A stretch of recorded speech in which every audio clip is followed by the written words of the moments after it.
Good day, students. My name is Dwayne Sue. Today, we are going to talk about how to be Christ-centered. But instead of explaining to you what that means, how about I'll take you on a tour to our food forest. And I'm going to take a basket with me in case we'll find some yummy goodies that we can harvest. Shall we? Let's go! I am sorry that I can't be there today because I am on a mission. I'm on a mission to show you our food forest. So I gotta be here, right? Do you know what a food forest is, or have you seen one? You heard that right, a forest. Except that instead of seeing trees, grasses, and whatnot, you see food. Plants that you can eat. You see, a food forest is composed of different plants, herbs, fruits, flowers. All the plants work hand in hand together in order to produce fruits and yummy goodies that we can eat. This year, we took on this big project. Me and my husband decided to have or create or plant and construct a food forest.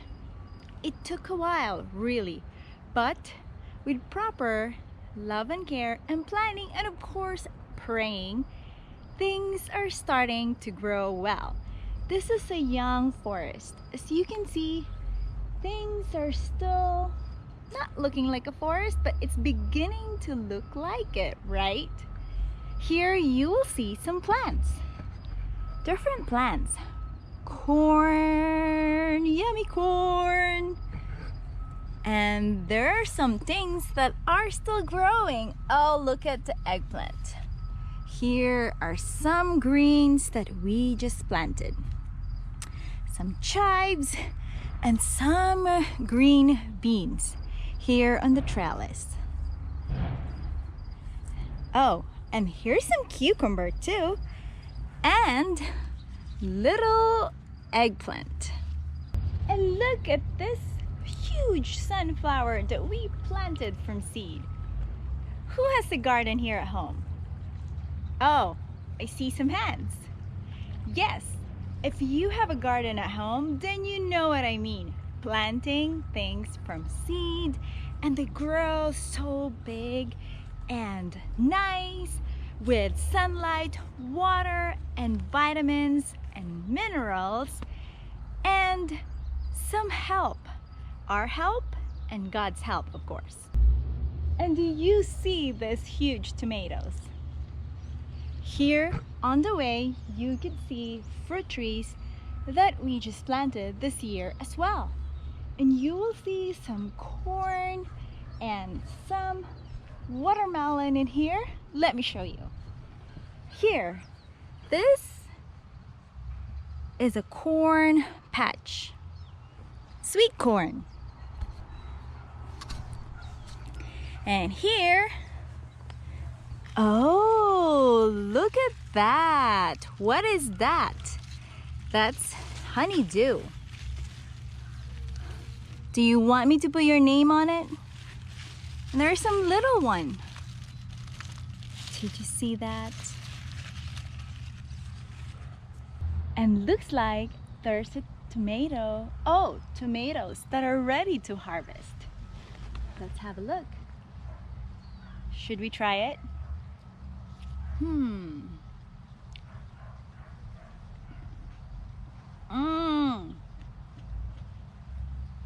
So yummy. And look at these tomatoes. Aren't they amazing? Do you think they're ready to harvest? I think so too. Let's grab one. Oh, is that quite ready? Yes. Let's put it in our basket.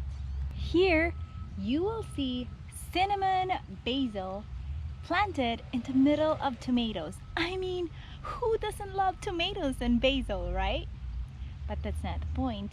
Yes, they're yummy, but the basil protect the tomato plants from harmful diseases and harmful insects. Isn't that something? And look at this okra. It's ready to harvest too.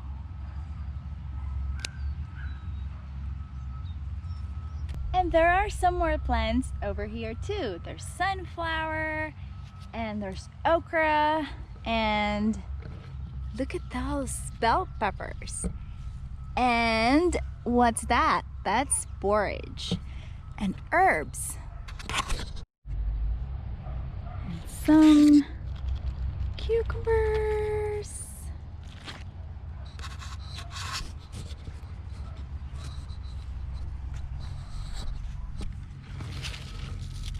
Oh, what's that?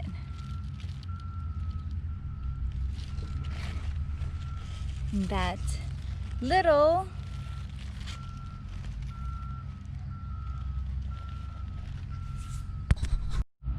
and I see a different variety of eggplant here. This is called the lavender touch eggplant. And another eggplant. This is the white eggplant. Isn't that amazing? How God created all these plants. But you see, this is not possible without sun, nourishment, water, vitamins and minerals from the soil, and of course God's help, and also my help taking care of these plants. All the plants that are in here work hand in hand together, and they help each other so they won't get sick, and they give nutrients to each other. For example, the beans help the eggplant to provide nitrogen and provide nutrients to the soil as well. These are potatoes and bush beans in the middle, and there is also alyssum, that flower, and this is banana mint, and there's another mint right there, and right here, of course, another sunflower. Here you can see strawberries, and this is celery, another sunflower, and columbines. As you can see, there are different kinds of plants planted in here. They are meant to help each other so they can grow healthier and produce fruits. But there is really one thing that I'm so excited to show you. This is our worm farm, not this one, okay? This one right here. Let's open it.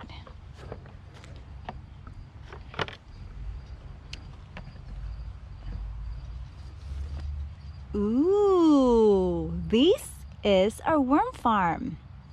And do you know what is this? Ew.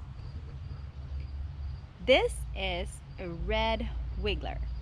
A red wiggler, they're not just any kind of worm. They help the garden. They give us the fertilizer, the vitamins for the plants. Of course, we don't put the worm. We use the worm tea. Let me show you. This is the worm tea. As the worms eat and produce waste, we use their waste to fertilize and use it for the garden. So it helps them grow.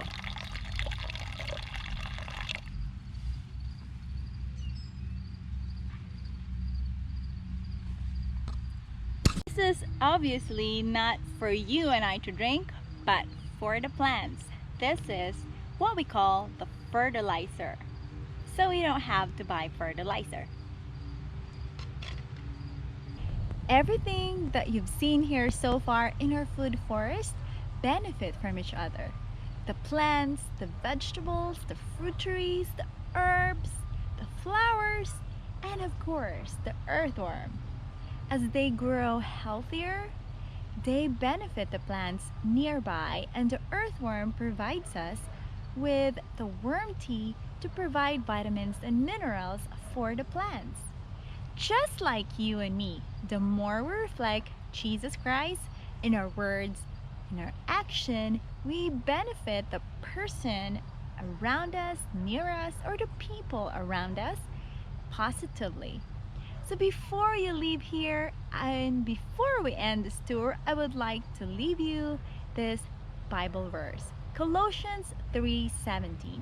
And whatever you do, whether it's in word or your actions, do it all in the name of our Lord Jesus Christ, giving thanks to Him. So as you go home and or as you continue your day, I wanted you to ask this one question.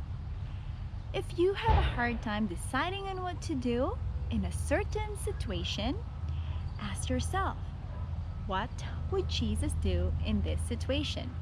Well, I hope you learned something today from our food forest and you saw the harvest. Until next time, bye.